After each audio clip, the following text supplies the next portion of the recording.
Je vais continuer mon exploration de ce que j'avais inauguré avec la vidéo sur le sentiment, que j'ai poursuivi avec celle sur Don Quichotte, et enfin sur celle que j'ai intitulée Pouvoir et impuissance des mots. La question, c'était de distinguer ce qui est efficace de ce qui ne l'est pas. Puisque ce qui est efficace, qu'on nous dit en psychanalyse et même dans toutes les disciplines qui s'occupent du psy d'une manière plus ou moins proche ou éloignée, c'est, voilà, on dit les mots sur les mots. C'est un jeu de mots pour expliquer que finalement, les mots, les maladies dont on souffre, ne seraient rien d'autre que des mots, finalement. Je me pose la question, est-ce que c'est juste comme formulation ? Elle semble admise de partout, hein. Bon, sauf de ceux qui sont radicalement pour le somatique et qui ne veulent pas entendre parler du psychique. Ça existe. Il y a des médecins comme ça, puis il y a des tas de gens qui ne sont pas médecins, qui n'auront jamais voir qu'un médecin et jamais un psy, parce qu'ils ne veulent pas entendre parler du psy, du jeu, des sentiments, et ils ont mal quelque part, ça n'empêche pas. Bon, ceci dit, il y a des mots MAUX qui sont parfois psychosomatiques, c'est vrai, et d'autres qui sont parfois seulement somatiques. Et il y en a qui sont parfois seulement psychiques. Psychique, par exemple, quand on a une idée obsédante, qui a toujours la même idée qui revient, ou toujours la même préoccupation qui revient. Voilà, c'est un symptôme purement psychique. Il y a des symptômes psychosomatiques, j'ai mal ici ou là, mais c'est une douleur qui peut être baladeuse. Ça peut être dans l'épaule droite, dans l'épaule gauche, dans la nuque, dans le bas du dos. Il paraît que en médecine, ce qu'on repère, c'est que le mal de dos est une des maladies les plus fréquentes qui soit, que la plupart des gens traitent à coups d'antidouleurs et d'anti-inflammatoires, voire d'opérations.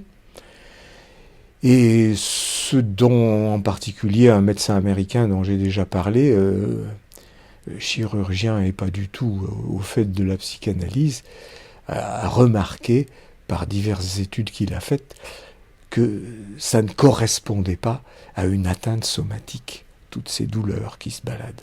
C'était vraiment de l'atteinte psychique. Donc il y a ces trois choses, hein. Il y a des douleurs psychiques, des douleurs psychosomatiques et des douleurs somatiques qui témoignent d'une véritable maladie, soit que ce soit un os brisé ou une épaule déboîtée par accident, ou des os brisés, des traumatismes, soit par un agent infectieux comme le Covid ou le sida, ou le rhume. Donc pour ces mots-là, qui sont purement sométiques, bien évidemment que les mots ne peuvent rien.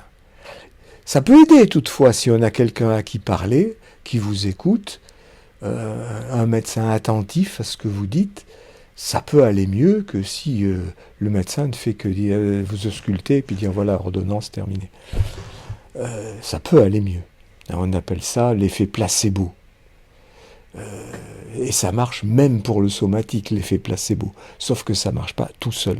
Alors que pour le psychosomatique ou pour le psychique, l'effet placebo fonctionne très bien, même si on ne sait pas que c'est l'effet placebo. Par exemple, pour l'homéopathie, l'acupuncture ou un tas d'autres médecines douces, c'est l'effet placebo qui fonctionne, et il fonctionne d'autant plus que l'on croit que ça marche parce que c'est la plante, l'aiguille de l'acupuncteur ou le granule de l'homéopathie qui fonctionne. C'est donc la croyance qui fonctionne dans l'effet placebo, qu'il soit décliné aussi bien dans le psychique, dans le psychosomatique ou dans le somatique. Enfin, ce qu'on a appelé l'effet placebo. Et lorsque on est en psychanalyse, où le but n'est pas forcément de guérir, la guérison vient de surcroît, l'objectif c'est de se connaître soi-même, ben cet effet placebo fonctionne aussi sous le nom de transfert. C'est-à-dire que c'est parce qu'on aime l'analyste, et parce que l'analyste aime son analysant, la réciproque est indispensable, Je l'ai assez remarqué dans des moments où je pouvais haïr tel ou tel analysant, mais sans le savoir, parce que c'est pas bien de haïr, donc je le refoule. Et si je m'en étais pas aperçu grâce à certains rêves, ça marche moins bien la psychanalyse quand il y a de la haine en jeu plutôt que quand il y a de l'amour. Donc c'est l'importance du sentiment. Et là, je vais aborder le problème du côté de la croyance. Parce que le sentiment, dans quelle mesure est-ce de la croyance, uniquement de la croyance, dans quelle mesure la croyance est différente du sentiment, j'en sais encore trop rien. Je fais cette vidéo justement pour essayer de me dépatouiller de la chose. Bon, voici un petit schéma que je fais pour essayer dans un premier temps de faire le point. Nous avons un objet, c'est une surface, c'est une rondelle. Comme je l'ai indiqué dans bien d'autres vidéos, la découpe étant le symbolique qui distingue cette rondelle, cet objet, de l'ensemble des autres objets, c'est-à-dire de l'environnement. Ça le distingue parce qu'il y a un affect qui y est associé. L'affect, c'est le trou qui est autour. Le trou qui sépare cet objet de l'environnement.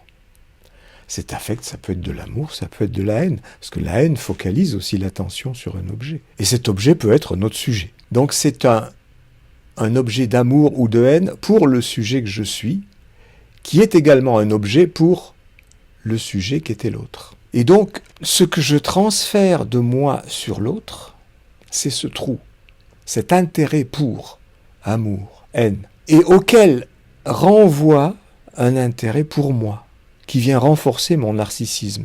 Tiens, cette personne s'intéresse à moi. Et c'est ça qui fait que ça fonctionne entre deux personnes. Ça fait une relation qu'on appelle l'amour, qu'on appelle le transfert. C'est pareil finalement. Donc c'est deux objets, deux rondelles avec deux trous, avec une communication entre les trous, si on veut, puisqu'un trou c'est un trou. Il n'a pour limite que la nomination qu'on donne à ce trou, c'est-à-dire à un moment on s'intéresse non plus à l'objet, mais au trou lui-même autour. Qu'est-ce que j'éprouve pour vous? Est-ce de l'amour? Est-ce de la haine? Est-ce simplement un intérêt? Pour tout, ça peut être un intérêt intellectuel comme ça, dont je pense que c'est pas très différent de l'amour, c'est une déclinaison. Tout comme l'amitié, qui est une déclinaison de l'amour, et qui peut avoir son versant de haine, c'est l'autre côté du trou. Et c'est ce qui fait que je vais croire à ce que cet objet, qui est un autre sujet pour moi, je vais croire en ce qu'il me dit. Je ne vais pas mettre en doute. Si je mets en doute, je mets en fonction de la haine, forcément. Et les gens le sentent. Moi, je le sens. Quand quelqu'un me met en doute, j'ai l'impression qu'il me met en doute comme sujet. Il ne met pas en doute simplement ma petite parole là que je viens de dire, même si ça en passe par là. Quelque part, tout mon sujet, tout mon narcissisme peut en être ébranlé. Ça veut dire, tu ne crois pas en moi? Comment ça? Je dis quelque chose, tu ne me crois pas? Et ça, c'est particulièrement important pour les enfants. Vous le savez très bien, j'en ai déjà parlé, et tout le monde peut en faire l'expérience. Quelqu'un qui dit « je crois en toi, mon gamin, t'es intelligent, tu vas y arriver, t'as du talent », le gamin, il va y arriver, il a du talent, il est intelligent. Si on passe son temps à lui répéter « t'es qu'un bête, tu n'y arrives pas, tu ne sais rien faire, t'es qu'un feignant », l'enfant ne sait rien faire, n'est qu'un feignant. Voilà. C'est ce qui amène Lacan à dire qu'on est programmé par le signifiant, par ce qui se dit. J'ai dit, t'es un feignant, t'es un bête, et tu le deviens. Le rôle de la psychanalyse étant, même pour Lacan, de sortir quand même de cette programmation par le signifiant. Moi je dis, c'est pas le signifiant, c'est pas ce que je dis, c'est la signification de ce que je dis qui signifie un sentiment négatif à mon égard. Si j'entends mon père, ma mère dire que je ne suis qu'un con, que je ne suis qu'un feignant, que j'ai pas d'intelligence des choses, eh bien, cela signifie, j'en deviens à me prendre pour une merde. Une merde, ça sent pas bon. Et c'est ce trou qui est autour de la rondelle moi-même, mon narcissisme, qui fait que je m'effondre sur moi-même. Je l'ai retrouvé dans un article récemment qui parlait de Sartre, dans l'autobiographie de Sartre, qui s'appelle justement « Les mots », dans lequel une dame lui dit, alors qu'il est petit, elle lui fait passer un espèce de questionnaire. Et une des questions, c'est qu'est-ce que tu aimerais devenir plus tard ? Et le petit Jean-Paul répond, je voudrais devenir un soldat pour aller au front et venger les morts. Ça se passe en 1915, évidemment. Et la dame lui répond d'un ton un peu pincé,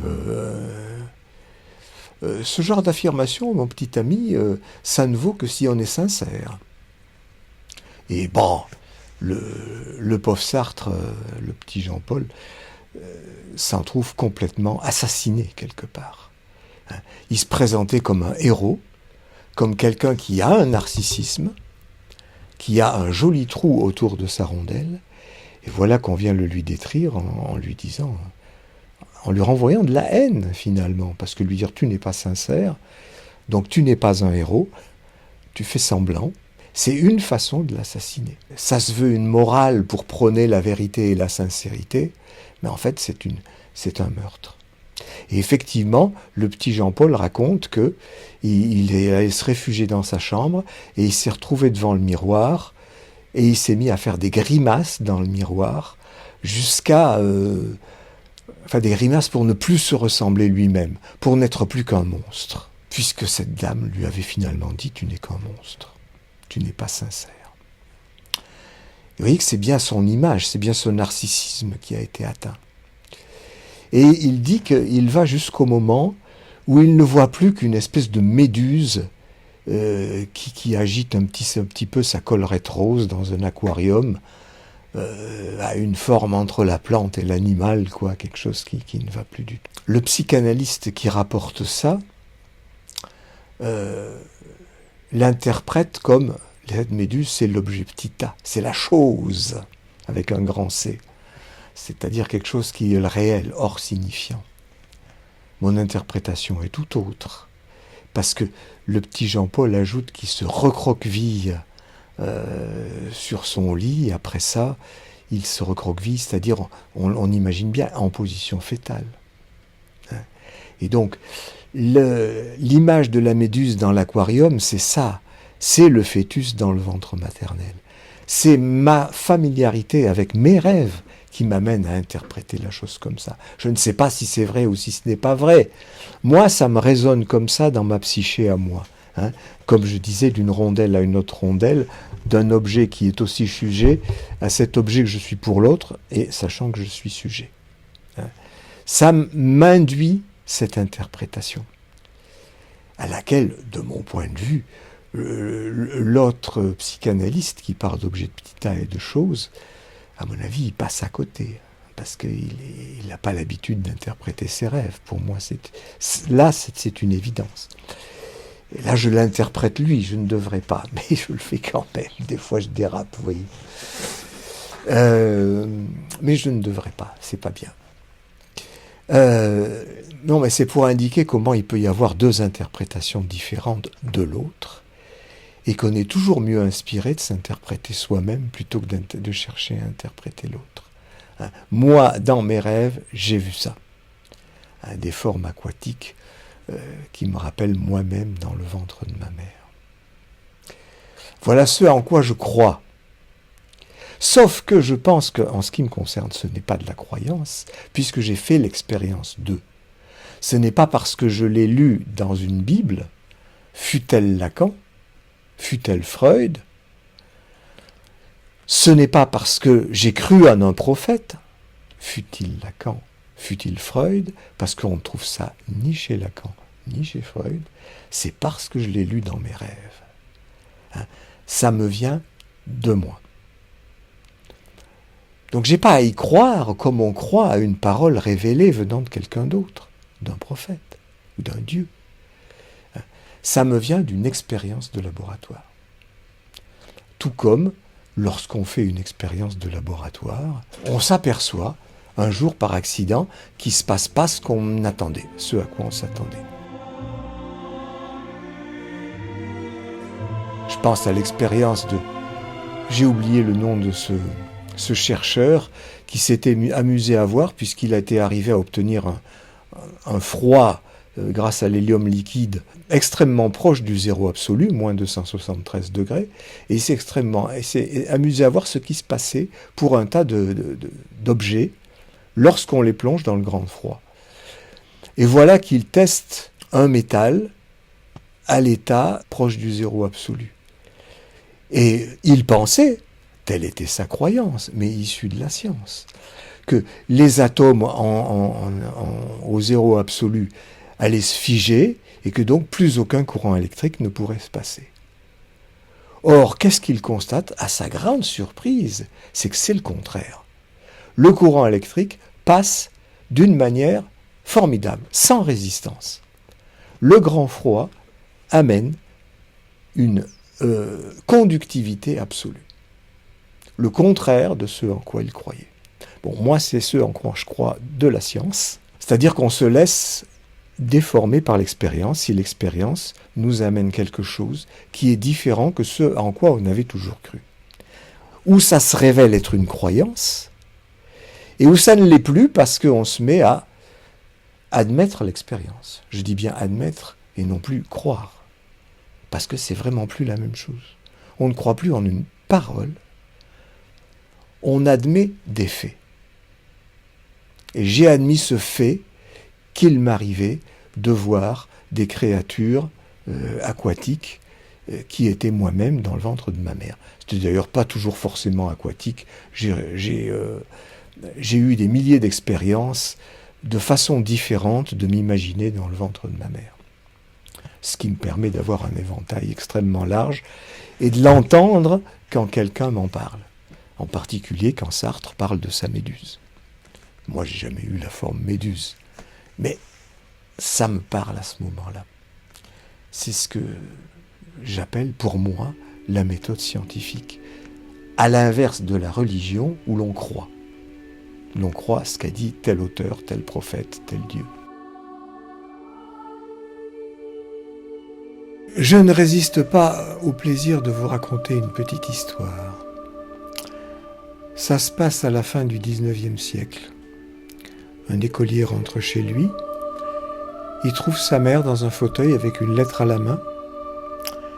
Et la mère lui dit « Mon fils, j'ai reçu une lettre du directeur de ton école. Je vais donc te la lire. » Et elle lit « Chère madame, votre fils est un génie. Il comprend tout mieux que les autres et avant les autres. Et donc maintenant il s'ennuie dans les classes. Je vous suggère donc de lui trouver un nouvel établissement dans lequel ses capacités seront bien mieux prises en compte. Veuillez agréer, madame. » Et la mère dit à l'enfant « On va donc te changer d'école, on va te trouver une école mieux. » Et cette mère a eu bien raison, parce que devenu grand, le petit garçon s'est intéressé beaucoup à l'électricité et il a inventé le microphone, le téléscripteur, l'ampoule électrique, la diffusion de l'électricité dans les villes et tout un tas d'autres choses que j'ai oubliées. Cet enfant, c'était Thomas Edison. Ça valait le coup de croire en lui. L'épilogue de l'histoire, c'est qu'un jour la mère est morte. Ça arrive à des tas de gens. Alors, Thomas Edison est allé faire un tour dans la maison avant de la vendre et voir ce qu'il pouvait trier, garder, jeter. Et dans une vieille boîte à biscuits, il trouve un tas de courriers qu'il épluche comme ça pour voir. Et il trouve la lettre du directeur. Il la lit et il lit « Chère madame, votre fils est un cancre. Il ne comprend rien à rien, il est feignant et de plus il est indiscipliné. Dans ces conditions, madame, vous comprendrez que nous ne pouvons le garder dans notre établissement. Veuillez agréer, madame, blablabla. » Voilà ce que c'est que de croire en son enfant. Évidemment, il vaut mieux y croire dans ce sens-là que de croire qu'il est un cancre, qu'il est un feignant, qu'il est un bon à rien. Ça ne veut pas dire ni que c'est le signifiant qui fait le travail, parce que ce qui fait le travail, c'est le sentiment qui passe. C'est-à-dire le sentiment qu'a la mère de son enfant. Sentiment d'amour, je crois en toi, ou sentiment de haine, finalement. Je ne crois pas en toi. Tu n'arriveras à rien. Voilà les effets. C'est les effets de la croyance qui jouent, pas les effets des mots qu'on emploie. Là, on peut passer par n'importe quel mot, le résultat sera le même. Ce qui ne veut pas dire qu'on n'est pas prisonnier non plus de l'image que maman a de l'enfant, même si cette image est celle d'un génie. J'ai bien connu quelqu'un qui, effectivement, se sentait obligé de correspondre à cette image de génie. Ce à quoi il y est arrivé, bien sûr, ce qui est bien mieux au niveau de son insertion sociale, mais ça n'empêche pas d'être pas vraiment heureux en rapport à cet enfermement dans une image maternelle. Je dis bien une image et non pas une parole. Une signification qui suppose un sentiment. Je vais donner un autre exemple à partir de 2 rêves. Dans le premier, je sors faire une course en vélo. C'est dans Paris que ça se passe. Et je sais dans mon rêve que je prends très rarement mon vélo, mais ce coup-ci, je prends mon vélo. Et j'arrive très rapidement à un rond-point dont presque toutes les issues ont été interdites par de hautes barrières, plus hautes qu'un homme. Je ne peux donc même pas songer à les franchir en portant mon vélo. J'arrive un peu plus loin. J'imagine que je suis parti par la seule sortie possible du rond-point. C'est pas dit dans le rêve. Et j'arrive à un carrefour où il y a plusieurs routes qui arrivent, pas seulement 4. Et le feu est vert pour moi, rouge pour les voitures qui viennent de ma gauche. Or, j'aimerais tourner à gauche. Et je ne peux pas tourner à gauche parce que les voitures passent quand même au rouge. Et moi qui suis au vert, je ne peux pas passer. Il faudrait que je me faufile dans ce fatras de voitures qui passent devant moi. Ça m'est interdit à nouveau. Vous voyez, l'interdiction est différente cette fois. L'autre fois, c'était des barrières, et là, ce sont des voitures. Qui, en plus, elles, franchissent un interdit, puisque elles ont le rouge pour elles.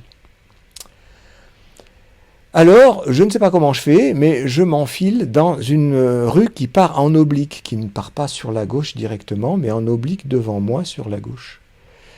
Et là, ça devient très vite une rue piétonne, de plus en plus étroite, avec un caniveau au milieu, comme on le trouve dans la plupart des rues piétonnes. Je me demande d'ailleurs si j'ai le droit d'y rouler, parce que c'est piéton. Je pense que oui. Alors j'y vais en évitant les piétons, comme ça, en zigzagant un peu au milieu. Et puis voilà que ça change de point de vue. Je dis ça change. Et ça, c'est moi aussi, puisque je suis dans mon rêve, et c'est moi qui observe mon rêve. Ça change de point de vue, voilà que je vois les choses de haut. Comme si j'étais en présence d'une maquette. Et la rue piétonne dans laquelle je circulais devient une allée sablonneuse, comme une digue qui en fait s'enfonce dans la mer. Et cette fois, puisque je suis au-dessus, au lieu de marcher sur cette digue, eh bien, je dessine dans le sable mon trajet avec mon doigt. Et à un moment, j'oblique bricolement sur la droite pour aboutir à la mer. Je suis confronté à l'interdit, dont on comprend à la fin quel interdit il est, c'est celui de retourner à la mer. La mer E. Ce que j'ai dans pratiquement tous mes rêves maintenant. Je pense que c'était voilé avant sous le refoulement et que maintenant j'ai une telle habitude que l'essentiel, le fin fond de l'inconscient, se retrouve en permanence dans presque tous mes rêves, je dirais. C'est-à-dire ça, retourner dans le ventre de la mer. Ce que j'ai appelé l'Oedipe archaïque. Parce que c'est par amour que je retourne, évidemment. Si je suis attiré, c'est par amour. C'est un amour tout aussi altruiste que narcissique. C'est l'amour de cette mer vers laquelle je vais aller. Et c'est un amour narcissique parce que je vais me retrouver fœtus, c'est-à-dire un endroit, une place que j'aime bien. Parce qu'on est à l'abri de tout le reste. On est à l'abri de la vie quotidienne, on est à l'abri des difficultés que nous font nos contemporains, c'est pas mal, on est au chaud et tranquille. Comme dans le sommeil.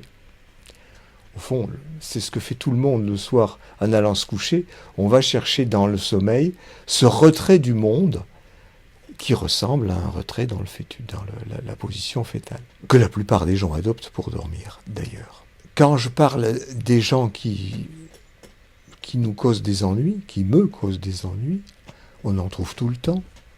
Ne serait-ce que le plombier qu'on a demandé et qui ne vient pas. Il ne vient pas, c'est sûrement pas par haine, mais c'est parce qu'il est occupé ailleurs. Il n'y arrive pas. Mais ça peut déclencher de la haine chez moi parce que, mais enfin, il vient pas, j'en ai besoin de lui, il le fait exprès, c'est un sale con. Enfin oui, c'est le genre de truc qu'on ne devrait pas penser, mais que j'en arrive à penser. Même chose quand j'attends ma petite amie et qu'elle ne vient pas.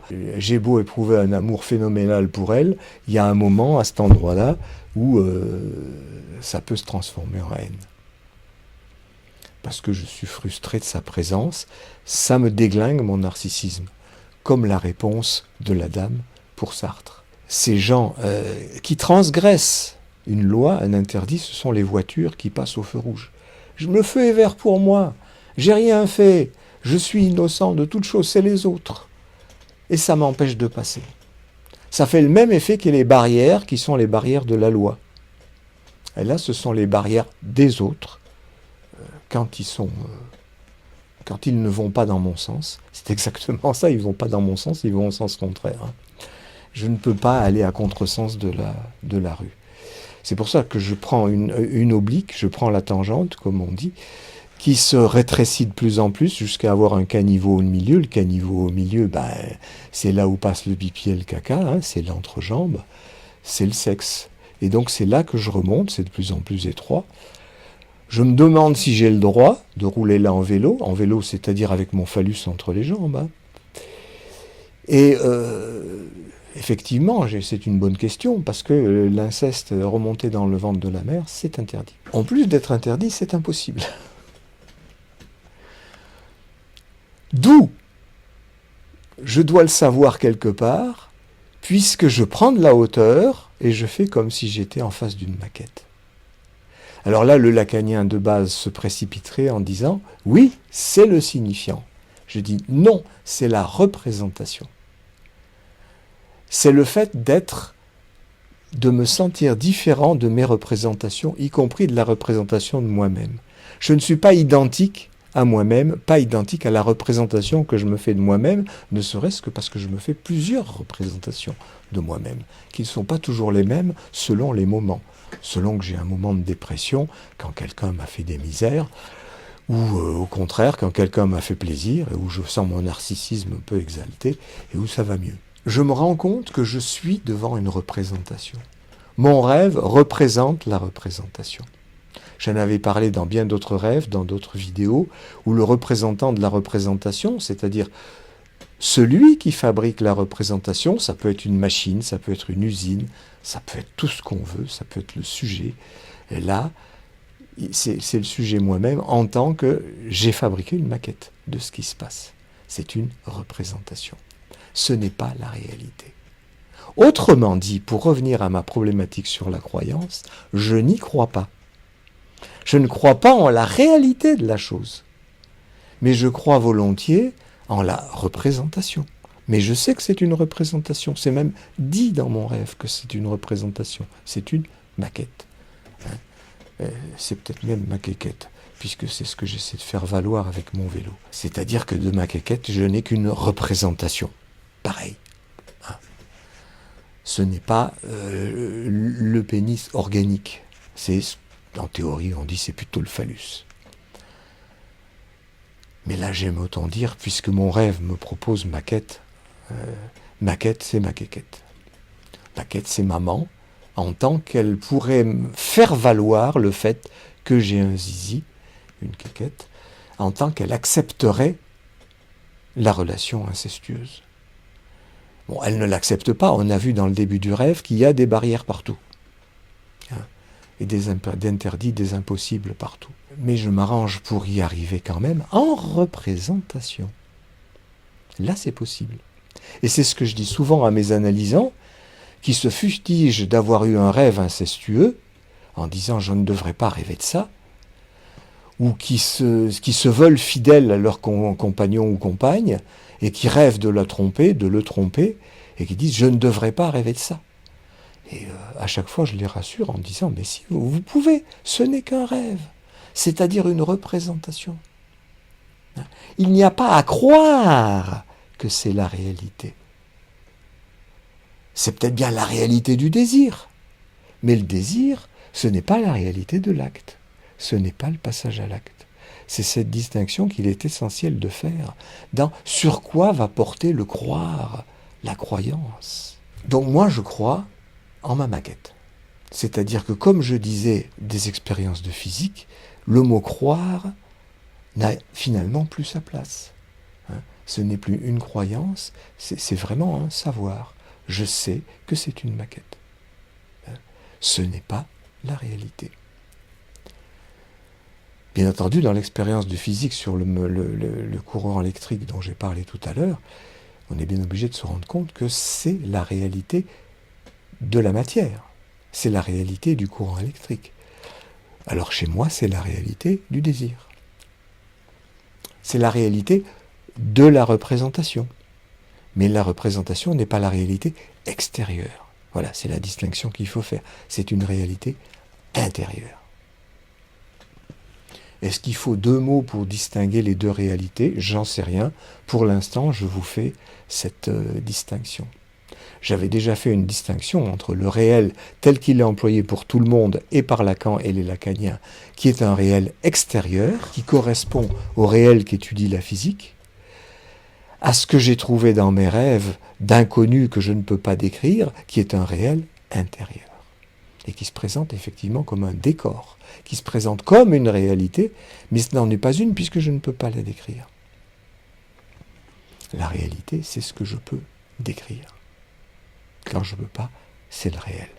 Et il y a un réel externe, puisqu'il y a des choses que je ne peux pas décrire dans l'extérieur, et même que les physiciens ne peuvent pas décrire, les trous noirs, l'énergie noire, et plein d'autres choses. Et il y a un réel intérieur qui est ce que je ne peux pas décrire, qui est la trace des sensations que j'ai ramenées de la réalité. Mais parce que je n'ai pas mis de trous autour, ça ne m'intéresse pas. Je l'ai laissé en friche, je ne les ai pas symbolisés.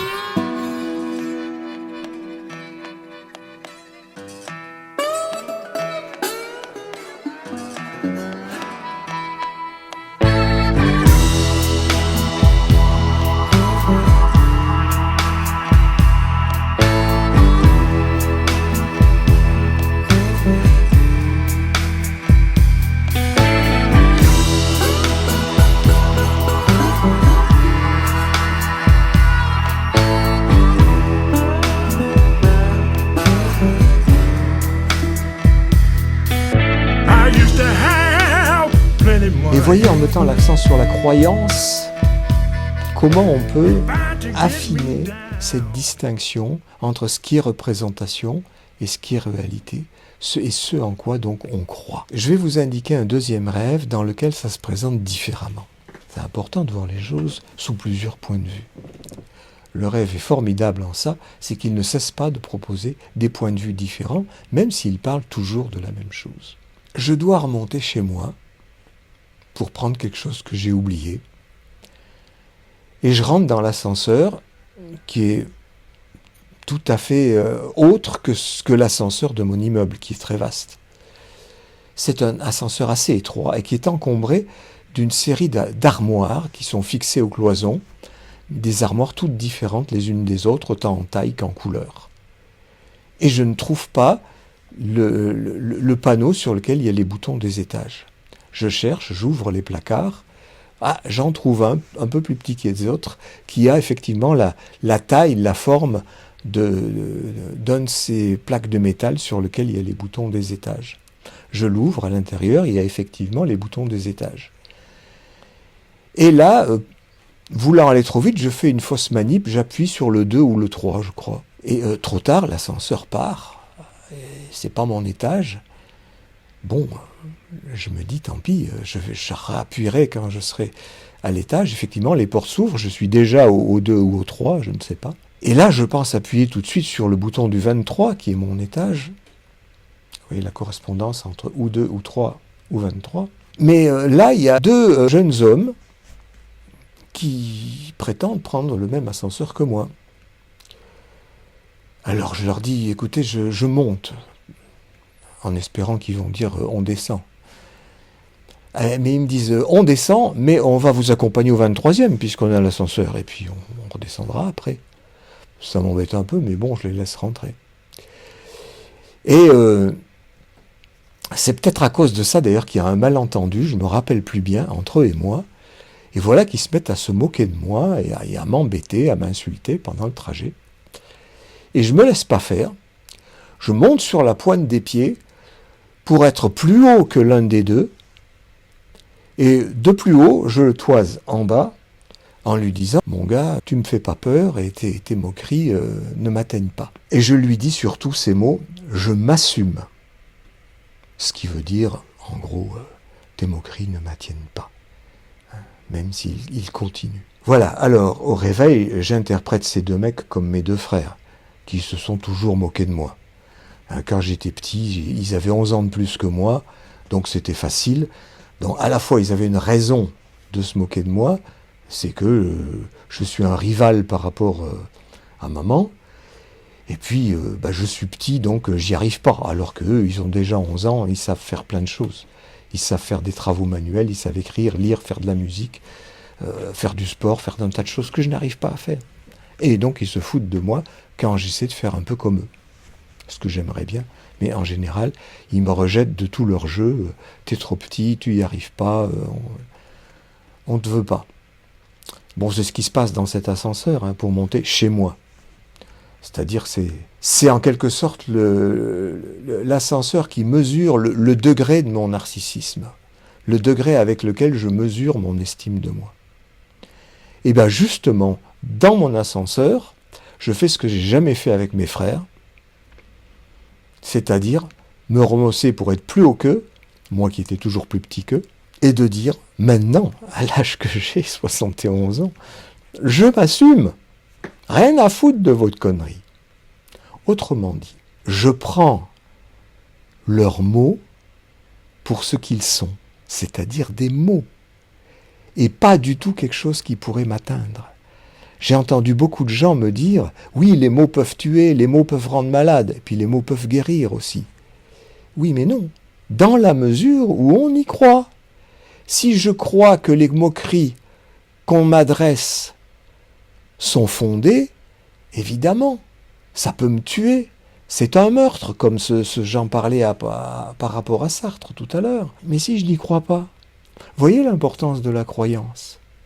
Ça change tout. C'est pas les mots le problème, c'est la façon dont on se situe par rapport aux mots, dans la mesure où on y croit ou pas. C'est-à-dire dans la mesure où on croit en leur réalité, ou on croit en leur réalité de représentation. Et la représentation, ce n'est pas la réalité. Vous me traitez de ceci, de cela, ce n'est pas la réalité. C'est votre point de vue sur moi, c'est votre représentation de moi-même, ce n'est pas ma représentation de moi-même. C'est ça le travail qu'il y a à faire en analyse.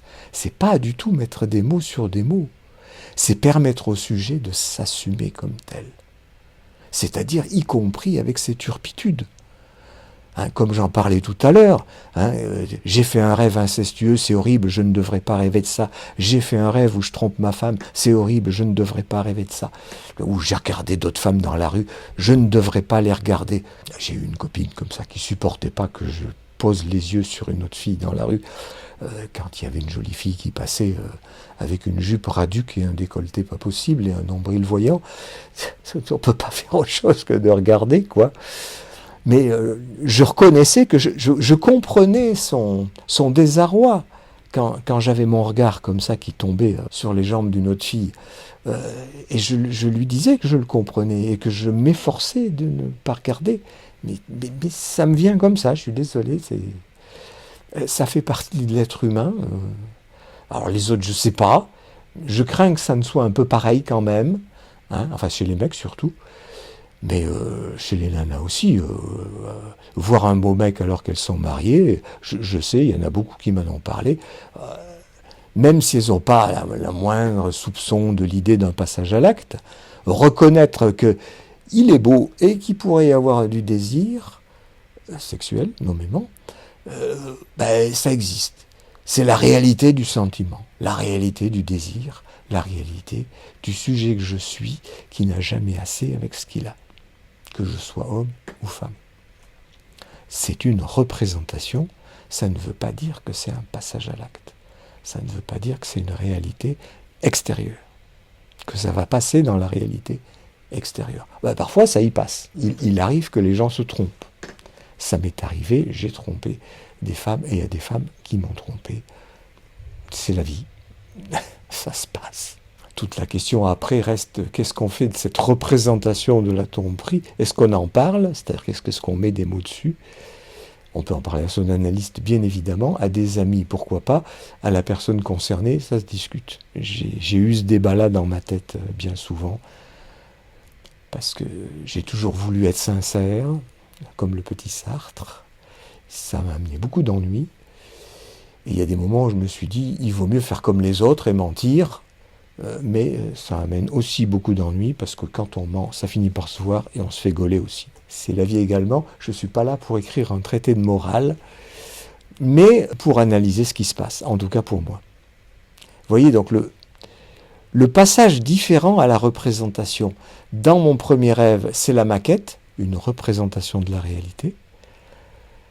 Tiens, j'ai oublié de vous dire que la digue sablonneuse qui s'avance dans la mer, c'est le phallus. Hein. Le vélo est devenu une digue qui rentre dans la mer, c'est un phallus. Hein. C'est une possession sexuelle de la mer.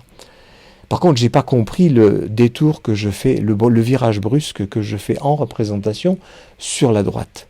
Dans mon rêve, j'ai noté comme quelqu'un qui va se suicider, qui va plonger dans la mer. Il est vrai que remonter dans l'utérus, c'est une forme de suicide, c'est se sortir du monde. Hein. Mais je n'ai pas la moindre envie de me suicider.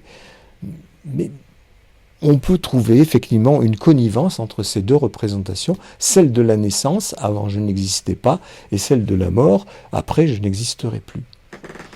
Il y a comme une espèce de boucle bouclée entre l'être et le néant, pour allusion à Sartre, tant qu'on y est. Il y a ce « elle » dont je me suis déjà interrogé en faisant toute une vidéo dessus. Il revient encore. Alors il y a le L que je dois faire pour tourner à gauche dans l'avenue pleine de voitures, le L que je fais pour tourner à droite sur la digue pour aller dans la mer. Changement de direction, j'ai pas fini de m'interroger là-dessus. Peut-être bien que c'est la question du sens qui est posée. Changement de sens. Par exemple, quand j'ai cessé d'être lacanien. Mais là, ça va largement au-delà. Là, je parle du sens de la vie. Mais ça peut être du sens d'un rêve, du sens de... Bon, peut-être bien que le L représente cette bifurcation, ce changement de sens, qui se produit quand on rencontre un interdit ou quand on rencontre un autre objet de désir. Tiens, je suivais telle femme, je pourrais en suivre une autre. Bon. Juste provisoire, je laisse la question du L en suspens. C'est une représentation. Je dis pour provisoire, une représentation du changement de sens. Donc, il y a le changement de sens maquette, ce n'est plus la réalité, c'est une représentation, et je passe aux mots, des moqueries, que je prends pour des maquettes, c'est-à-dire pour ce qu'ils sont, c'est-à-dire pas la réalité de ce que je suis. Donc c'est aussi le but de la psychanalyse, essentiellement. Se rendre compte que nous vivons dans un monde de représentation, ce qui permet au sujet de s'assumer comme représentation de lui-même et de s'assumer contre les représentations des gens qui lui font des misères. Ce qui est vrai en particulier pour ces personnes qui disent « on me suit, on me regarde, tous les gens me jugent, etc. » Tout le monde a rencontré des gens comme ça. Et on a tous ce surmoi qui nous juge tout le temps à l'intérieur de nous. Et si on peut effectivement arriver à faire cette distinction entre le jugement du surmoi, qui juge en fonction d'un idéal, c'est-à-dire une représentation de ce que j'aimerais être, par rapport à une représentation de ce que je m'aperçois que je suis, d'une manière toute provisoire, selon ce que j'ai admis de ce qu'on a dit sur moi, c'est-à-dire des représentations que les autres s'en font. D'où l'insistance avec laquelle je ne cesse de dire, donner à l'autre une représentation de lui-même telle que nous on se la fait, ce qui s'appelle interpréter, qu'on soit analyste ou pas, c'est forcément à côté de la plaque. Forcément. Même si quelque part c'est juste. C'est forcément à côté de la plaque, parce que ce n'est pas ce que le sujet dit de lui-même. Ça le dénarcissise forcément. Des gens bien intentionnés me font aussi remarquer qu'il y a une différence entre psychothérapie et psychanalyse, au sens où la psychothérapie s'occuperait du narcissisme, de renarcissiser les gens, et c'est beaucoup moins noble que la psychanalyse qui s'occupe du signifiant et du symbolique. Alors que c'est fondamental, au contraire, pour la psychanalyse et pour le symbolique, parce que le symbolique, c'est le trou qu'on met autour de la représentation qu'on se fait de soi-même. C'est-à-dire que c'est le narcissisme comme tel. Y compris quand ce narcissisme est destructeur, comme je l'ai dit de nombreuses fois, par exemple, comme dans Antigone, qui veut absolument enterrer son frère, pour montrer que elle tient tête au tyran, même si ça doit lui coûter la vie. Elle protège son image, quitte à en perdre la vie. Et combien de gens sont comme ça, comme le petit Jean-Paul Sartre, ont voulu monter au front, au risque de leur vie, mais pour garder une bonne image, pour montrer qu'ils sont des chevaliers, comme Don Quichotte, ou comme Jean-Paul Sartre, petit.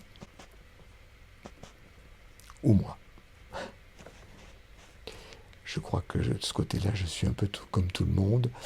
Je fais ce qu'il faut pour donner une bonne image de moi-même, un pour moi, deux pour les autres. Ce qui suppose un surmoi, ce qui suppose quelquefois des vengeances contre moi-même, et quelquefois des vengeances contre les autres, parce que je ne suis pas un saint, même si j'essaie de faire le maximum pour éviter.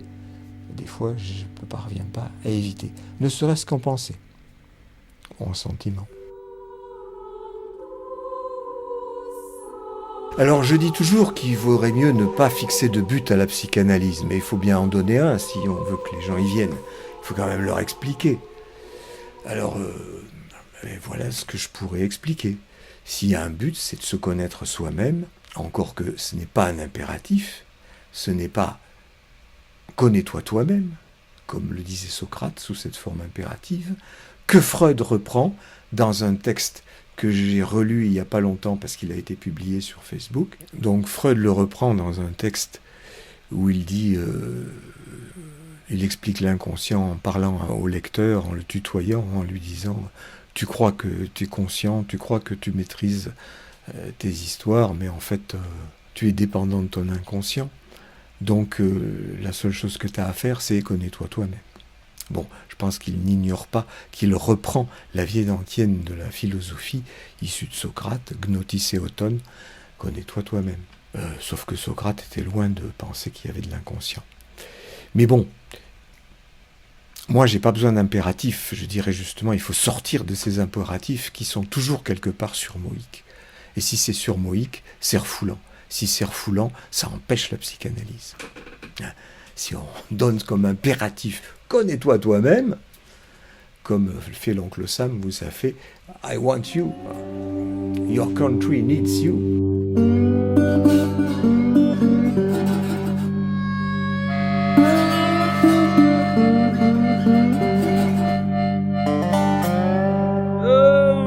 Non, ça va pas. C'est juste une possibilité que la psychanalyse propose de se connaître mieux soi-même, sachant qu'on se sent mieux après. Non pas en mettant les mots sur les mots, mais en sortant de cette idée, de cette croyance justement, que les mots, ou les représentations d'une manière générale, ont un pouvoir. Les mots ne sont que des mots. Ce ne sont pas des couteaux, ce ne sont pas des revolvers, ce ne sont pas des virus, ce sont juste des mots. Les maquettes, ce ne sont juste que des maquettes. C'est pas parce que je rêve d'une digue qui rentre dans la mer que, effectivement, je suis en train de baiser ma mère. C'est une représentation. Voilà, la psychanalyse, c'est ce parcours-là de se rendre compte qu'on est dans le monde de la représentation. Parce que la croyance que la réalité est la représentation, c'est un truc qui, à mon avis, fait beaucoup de mal. La croyance en général. Il y a un truc qui m'a frappé. Regardez ça. Ça, c'est le fait que le symbole, vous voyez que là il ne s'agit pas de mots, il s'agit du drapeau français. Le symbole est beaucoup plus important que tout le reste. Parce que si on brûle le drapeau français, c'est à cause d'une autre représentation, des représentations du prophète. Alors c'est d'autant plus difficile pour les musulmans qu'ils disent que le Coran dit, c'est-à-dire que le prophète dit qu'il ne faut pas faire de représentation de la figure humaine. Et surtout pas donc des représentations de Dieu ou du prophète. Il y a un interdit fondamental qui pour eux, là, a été transgressé. Et c'est terrible au point qu'ils répondent à un symbole qui les agresse par un autre symbole qui est censé nous agresser. Personnellement, qu'on brûle le drapeau français, je m'en tape. C'est qu'un morceau de tissu. Mais par contre, quand ils font des attentats, qui tuent des centaines de gens, des milliers de gens, j'aime beaucoup moins. 3000 morts, les attentats du World Trade Center, c'est pas possible.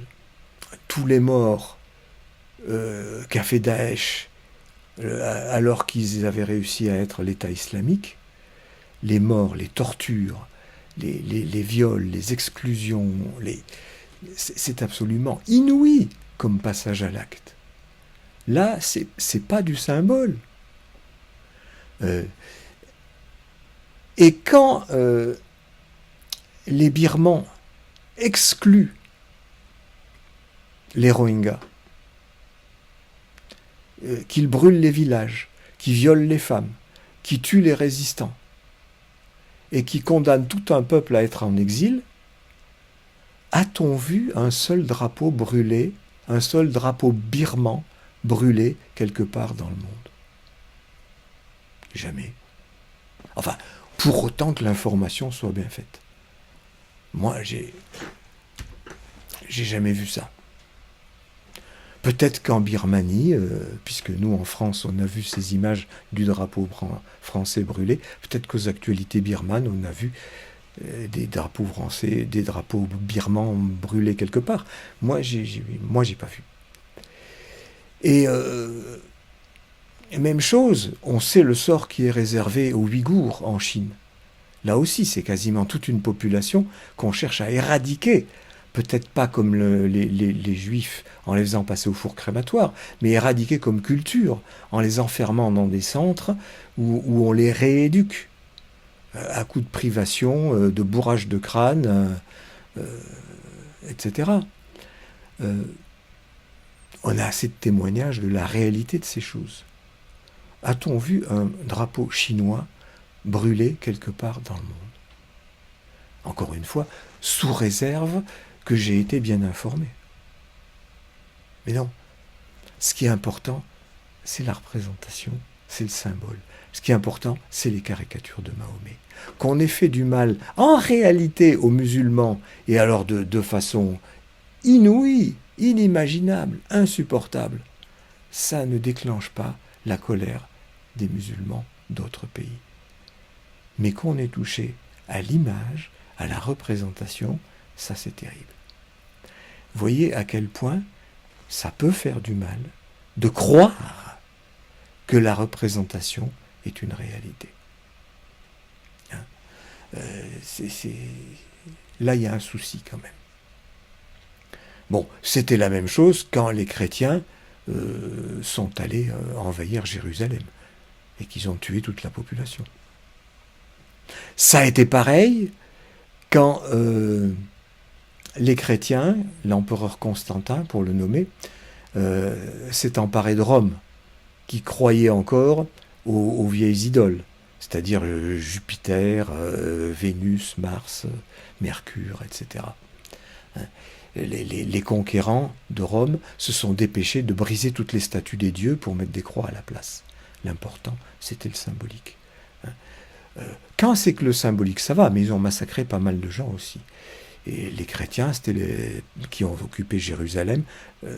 L'important, c'était le symbolique aussi, dans la mesure où ils ont transformé les mosquées en églises, ou qu'ils les ont détruites pour bâtir des églises à la place, mais ils ont aussi tué tout le monde.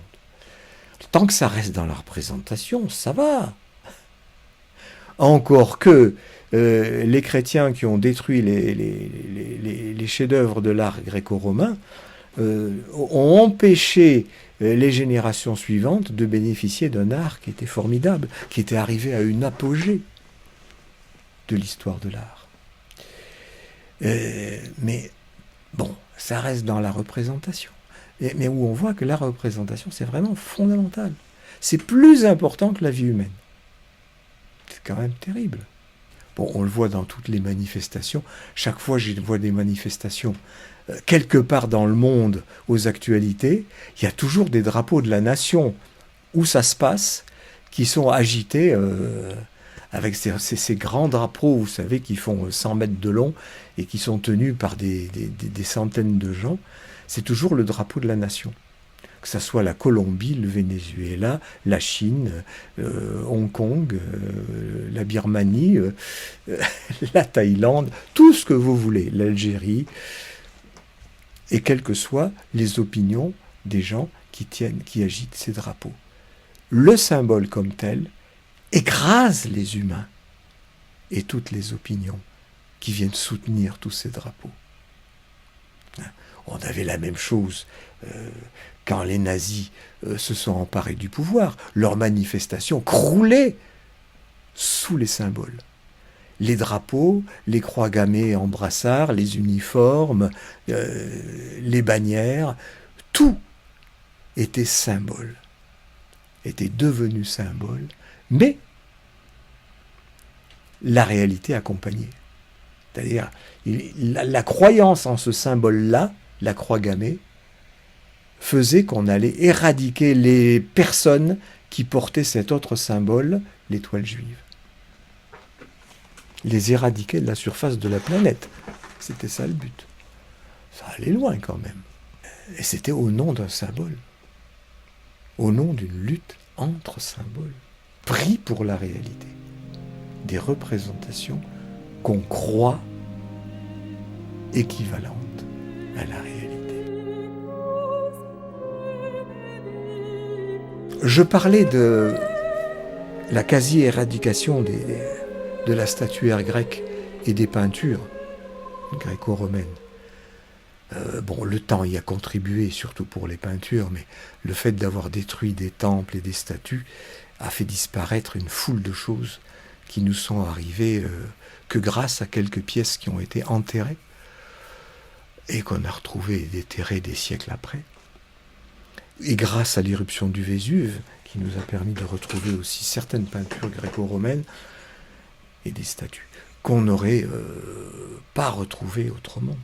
En lisant l'histoire de l'art de Ernst Gombrich, récemment, j'ai compris quelque chose par rapport à l'art de l'Égypte antique, qui était soumis aussi à cette idée de la croyance que la représentation, c'est la réalité.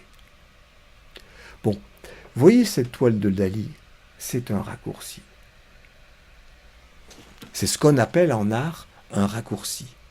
Raccourci dû à la perspective. Voyez cette autre œuvre de Andrea Mantegna, et cette autre, du même, qui représente les peintures qu'il a fait sur une coupole au plafond, je ne sais plus si c'est le plafond d'une église ou d'un palais, peu importe, mais on voit le raccourci des personnages Ça se passe à la Renaissance, c'est-à-dire le moment où vraiment les artistes découvrent les lois, c'est une réalité, de la perspective.